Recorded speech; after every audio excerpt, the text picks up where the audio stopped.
Hey, salut tout le monde, c'est Dolbeck. Aujourd'hui, on va parler d'un autre complot étrange. Puis c'est comment les Blancs y font pour survivre en Afrique. Vous pouvez très bien voir le mot embuscade. Ça veut dire ambush en anglais. Puis il y a plein de médias qui ont dit récemment que Trump il a tendu une embuscade. Puis tu vas voir. Regarde, Sky News, BBC News, ils l'ont tous dit, même TVA Nouvelles, même Radio-Canada, ils ont tous fait une vidéo à propos de ça, puis ils ont tous dit la même affaire dans cette vidéo-là. Fait que là, tu vas te dire, comment ça, est-ce que toutes les chaînes de nouvelles produisent le même contenu? Comment ça, toutes ces chaînes de nouvelles-là, ils disent la même affaire? C'est pas la même personne, mais pourtant, leur texte, on dirait presque un texte généré par une intelligence artificielle retraduit en plusieurs langages différents parce que il y a des vidéos comme ça en français, en espagnol, puis dans plein de chaînes de télé différentes. Là, tu vois juste ceux qui sont en anglais, mais il y en a eu plein d'autres comme il y a TVA Nouvelles et Radio-Canada qui ont fait la même chose. Puis tu sais, quand je te dis intelligence artificielle, je veux plus dire, on dirait qu'ils ont fait un genre de plagiat, sont tellement rendus habitués. Ok, si Radio-Canada veut un scoop, on va aller voir c'est quoi qu'ils disent à New York, on va leur prendre un scoop, puis on va juste faire un plagiat, le retransformer un petit peu, puis le sortir dans une autre langue. Puis on dirait que c'est rendu une habitude. Chez toutes les stations de nouvelles, ils se passent le même message, puis ils disent la même chose. Ils ont tous dit le même genre de message générique, qui était que Trump avait tendu une embuscade au président sud-africain, puis que dans le fond, les informations que Trump y avait amenées étaient pas basées ou pas assez fondées pour faire ce genre de remarques-là. Aujourd'hui, il y a une personne qui a fait une vidéo en anglais qui est partie voir les fermiers en Afrique. Puis ils ont voulu voir c'était quoi la situation. Est-ce que c'est vrai qu'il y a plein de fermiers blancs qui sont en danger ou juste des personnes blanches qui sont en danger en Afrique? Vous allez voir que dans ce reportage-là, je vais vous montrer la chaîne YouTube. C'est Angela Rose. Le nom du vidéo, je vais mettre le vidéo dans un lien dans la description. Le nom du vidéo, c'est J'ai investigué le sud de l'Afrique, le chaos du sud en Afrique. Puis là, quand on parle du chaos du sud en Afrique, là, on parle principalement de la relation blanc et noir en Afrique. Puis, il faut que vous vous rappelez, au Canada, puis aux États-Unis, comment qu'on en prend soin de nos personnes noires ici, comment qu'on est gentil avec eux ici au Canada, même si on est très gentil avec eux, ça les empêche pas tellement d'être hostiles envers nous. Il y a plein de recherches qui démontrent que le taux de criminalité chez eux est plus élevé. Puis moi-même, j'ai déjà eu une personne noire qui m'a fait des fausses accusations en cours qui ont tombé. Fait que tu te dis, ok, c'est où ce que ça termine? Cette personne noire-là, elle avait même des antécédents qu'elle avait fait d'autres accusations à d'autres personnes blanches. Encore une fois, parler que ces personnes-là étaient racistes. Je sais pas c'est où ce qu'ils prennent ce racisme-là, mais ça n'existe pas au Canada. Il paraît que en Afrique, c'est pas comme ça que ça se passe. Puis je pensais que c'était différent parce que ici, quand les personnes noires ils s'en viennent, ils nous parlent presque sur genre ah, vous, les personnes blanches, vous avez toujours été contre nous, vous avez toujours fait du mal à nos ancêtres, puis là, ben, on est là comme des victimes, tu sais, puis là, nous autres, les Canadiens, on agit, tu sais, moi, j'ai été élevé, il faut que je prenne soin de ces victimes-là, parce que ils ont eu de la difficulté toute leur vie, mais tu réalises, quand tu t'en vas en Afrique, que le problème est bien plus poussé que ça, c'est les Africains qui vendaient eux-mêmes leurs frères en esclavage aux Blancs la plupart du temps. Puis si tu lis la Bible, puis certains livres religieux, tu vas voir que ils disent que si tu as un esclave ou que tu prends quelqu'un comme ça sur son aile, tu dois en prendre soin comme il faut. Fait que oui, il y a du monde qui ont pris l'esclavage puis qui en ont tourné quelque chose qui était malsain, mais à la base, imagine, t'as quelqu'un, il vient se faire vendre, il vient de se faire battre, il est dans une cage. Puis là, tu te dis, ok, je vais le sauver de là, il va devenir mon esclave, au moins, il vivra plus dans cette merde-là, il va se faire vendre par son frère, mais ça va être pour son mieux. Tu sais, on est là, on a toujours vu l'esclavage comme quelque chose de mal, mais le monde, ils ont toutes leur propre vision des choses. Puis je te dis pas que l'esclavage c'est bien parce que je suis contre ça, puis je me sentirais pas bien d'en avoir un chez moi. Mais la réalité, si tu lis les livres religieux, moi je t'explique qu'est-ce qui est écrit dedans, ok? Puis là, ces personnes-là, ils ont vendu leurs frères à d'autres personnes. Puis là, ben après ça, il y a juste comme si l'homme blanc il serait arrivé dans leur pays, puis il aurait pris plein de personnes. Écoute, je suis plus conscient que c'est ça un peu qui s'est passé avec les Indiens, même si c'est pas 100% ça qui s'est passé avec les Indiens au Canada. Mais c'est pas ça qui s'est passé en Afrique. L'histoire est très différente. Puis parce qu'ici au Canada, on est habitué de ce que l'homme blanc il a fait aux Indiens.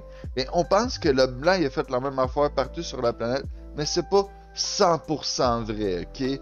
Oui, l'homme blanc, c'est une plaie, mais en même temps, toutes les races, si tu leur donnes une chance, il y a des bonnes chances qu'ils tournent mal si ils sont mal dirigés. Puis là, ben, tu peux voir dans le reportage que Trump y a montré au président africain qu'il y avait quelqu'un qui disait à mort, puis il disait la couleur d'une personne, tu sais. Puis ça, c'était des personnes noires qui parlaient de personnes blanches, tu comprends? Fait que là, tu vois que dans ce pays-là, quand tu écoutes le reportage que Angela Rose a fait, ok, elle s'en va voir des personnes, puis check ce que ces personnes-là, ils disent, c'est ça, ok? On se sent pas bien en Afrique. On a envie de vivre ici, mais on se sent en danger en Afrique. Ce qu'ils disent, c'est qu'ils connaissent tous des personnes qui ont déjà été violentées en Afrique ou ont des personnes proches qui ont subi de la violence en Afrique. Et souvent, cette violence-là était discriminatoire envers la couleur qu'ils avaient. Même que ces personnes blanches-là, pour se sentir en sécurité, souvent, ils ont à faire des communautés blanches parce qu'ils se sentent pas en sécurité à l'extérieur. Et quand ils s'en vont prendre une voiture à l'extérieur de cette communauté blanche-là pour faire l'épicerie ou quelque chose comme ça, il y a des très bonnes chances qu'ils se fassent attaquer. Puis dans le reportage que la fille a fait, tu entends l'histoire de des personnes, justement, qui ont perdu la vie ou qui ont juste été blessés. Même la personne, elle parle à des résidents, puis ils disent que presque 100% des résidents blancs, ils se sont fait voler. Il y a quelqu'un qui est arrivé à main armée, puis qui les a volés, qui a pris l'argent de leur poche, ok? Puis, ce qu'ils disent aussi, c'est que les personnes, ils ont de la difficulté à trouver un travail. Si tu es blanc, il y a beaucoup moins de chances que tu réussisses à trouver un travail qu'un noir. Même qu'il y a beaucoup d'endroits que tu réussiras jamais à même amener un CV et avoir une entrevue. Quand eux reçoivent le CV et voient que tu es blanc, ils vont juste prendre le CV et le mettre au vidange. Et c'est comme ça que ça fonctionne pour tout le monde. Il y a même une madame qui a une entreprise de l'homme blanc amène les pleins de panneaux solaires en Afrique parce que c'est très difficile d'avoir accès à l'électricité en Afrique. Fait que là, ben, ce qu'ils font eux autres, c'est qu'ils placent des taxes sur ces panneaux solaires-là parce que le gouvernement africain est pas capable de le faire autrement et ça devrait pas être légal. Moi, je dis, si tu réussis à mettre une installation de panneaux solaires chez toi, puis que tu réussis à alimenter ta propre électricité, tu devrais pas avoir à payer de taxes sur cette électricité-là. Il y a une personne dans la vidéo qui dit que son père c'était un farmer, puis qu'il s'est fait attaquer. Il y a eu plein de coups de couteau à l'intérieur de lui, puis il a quand même survécu. Il y en a un autre qui était chez lui, puis qui a dit que des gens ont montré par sa fenêtre Ils l'ont assommé, puis ils ont volé tout chez lui, puis il y a encore une cicatrice dans sa tête. Le gouvernement américain, puis là, on parle de Trump, a ouvert un programme pour les réfugiés africains blancs, puis plus que 70 000 personnes ont dit qu'ils étaient intéressés par ce projet en Afrique du Sud. Puis je veux souligner que les Blancs du Sud-Africain que la fille parle avec dans la vidéo, ils ont l'air de supporter le mouvement que Trump a fait dans la Maison-Blanche quand il a parlé avec le premier ministre du Sud de l'Afrique. Depuis 1985, ils disent qu'il y a entre 600 000 et 800 000 Africains blancs qui ont quitté l'Afrique parce qu'ils se sentaient pas bien. Les personnes blanches de l'Afrique disent qu'il y a des lois pour protéger les personnes noires de l'Afrique, mais il n'y en a aucune pour protéger les personnes blanches. Ils disent qu'il y a 800 000 personnes blanches qui n'ont pas de travail en ce moment en Afrique, puis qui ont de la difficulté à en trouver. Les personnes blanches demandent une réforme sans compensation, même s'ils savent qu'ils se font marcher sur le dos depuis des années et le gouvernement africain ne veut pas leur donner. Ils disent qu'il y a un parti politique qui s'appelle les combattants de la liberté économique et ces personnes-là sont très violentes envers les personnes blanches. Il dit que c'est un personnage politique qui s'en va autour quand il y a des foules, des fois de 100 000 personnes, et il chante des chants qui disent de faire du mal à certaines personnes, et c'est des personnes blanches.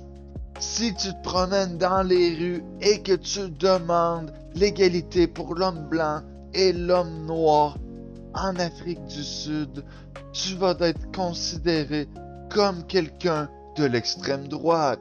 Dans la vidéo, la fille, elle nous montre même un monument qui commémore la vie de des personnes qui sont décédées pendant un carnage qui s'est passé. Il y a eu des Blancs qui ont voulu prendre une entente avec des Noirs, puis pendant la cérémonie, les Zoulous ont juste fait la passe à toutes les femmes blanches ou tous les Blancs qui étaient là. Je vais pas vous dire tous les détails. Si vous voulez, vous pouvez aller voir la vidéo en anglais. Les Zoulous leur ont dit qu'il allait avoir une célébration comme un party. Puis à ce moment-là, ben, ils ont juste fait la passe à tous les Blancs qui étaient là. L'histoire du monument est tellement atroce que même les images qui sont sur le monument, ils montrent pas tout ce qui s'est passé parce que c'est tellement dur à regarder pour les yeux. Imaginez-vous comment la décadence humaine peut être horrible. Dans ce reportage-là, on peut bien voir que l'homme blanc est là depuis longtemps à essayer de bien faire les choses. On le sait qu'on n'est pas tous corrects, mais l'homme blanc est là en Afrique à essayer de reconstruire le lien avec eux et ils se font juste cracher dessus constamment. Je veux vous rappeler qu'il ne faut pas faire confiance à tout ce que vous voyez sur la télévision, même mes vidéos à moi. C'est pour ça que je vais vous mettre le lien du vidéo que moi-même je viens de réagir dans la description. Comme ça, vous avez mes références. C'est une vraie recherche qui a été faite par une personne, mais c'est en anglais. C'est pourquoi j'ai décidé que parler de ce sujet-là, il n'y a sûrement pas personne qui a fait ça en français encore. Fait que, let's go! Si vous aimez ce genre de contenu-là, like, comment, subscribe, puis on va se revoir bientôt.